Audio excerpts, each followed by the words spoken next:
I was sending emails to my siblings about what the doctors were saying and all the different tests and things. And, you know, there were these moments that we were having together where I kind of felt like, gosh, I think my sisters and brother might like to have been there for that conversation. And so I started sort of including in the emails these little snippets of conversations that we were having, almost as if I was trying to reassure them that we were, you know, not in complete disaster mode. We were actually able to have some nice times. And they actually liked these emails. And this one sister said, keep them coming, and I think you're onto something. Our mother is extremely unusual, and everybody always says they write about their parents and they never do it, and I think you're going to do it. So I was like, well, I don't know if I'm going to write about my mother. I was kind of busy because I had these 3 teenagers, and my husband was traveling, and I was dealing with this medical stuff. But I was taking notes. I was carrying around a notebook everywhere I went with the doctors. And so I started writing down the conversations when they struck me and putting them in these emails. And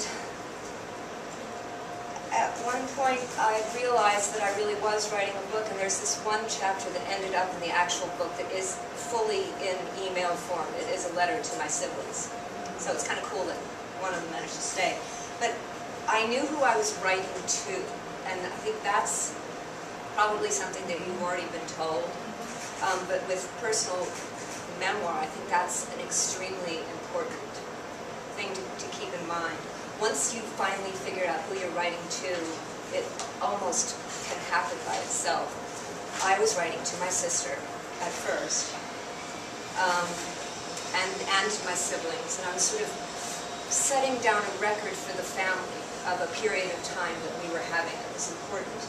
And then when things started getting really complicated, because the medical system for elderly people is horrible, I realized that I was writing to my friends, because I had so many friends who were going through the same sort of thing with their parents and their children.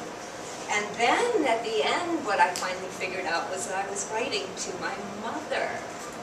Because I would finish these chapters once they started to become chapters, and I would, when I felt ready, I had to wait until I had a flattering chapter to read to her the first time. When I felt ready, I would sort of go over and read it to her, and she would laugh, because what I had forgotten is that my mother loves to be the center of attention, but also that she was a portrait painter. And so people used to line up to get her to paint portraits of them and their children and stuff. And so she really understood that when I was showing her warts, with a certain degree of love, depending on which part of the book you're reading, that I was giving a portrayal of my mother that might not really have anything to do with who she actually saw herself as, or who other people might see her as, but it was simply who I saw her as and how I saw her. And she really understood that, because when she was painting portraits, people, you know, she would run across somebody whose husband wanted the portrait done, and she didn't really want a portrait of herself done.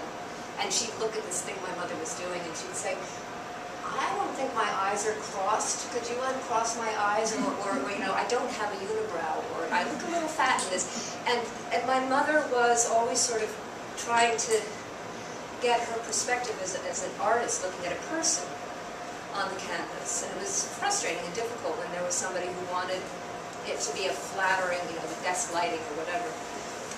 And so she got that when she was listening to me read her book, this book out loud, and that became a part of the story that was unfolding as I was writing the book, was this chance for my mother and I to finally get to know each other, and for her to really understand who I was, because one of the things she didn't know about me was that I had a sense of humor, because I used to shut down when I was around her. And once she heard my voice and saw, you know, how I saw things and that it was funny, it was almost like we got to know each other for the first time.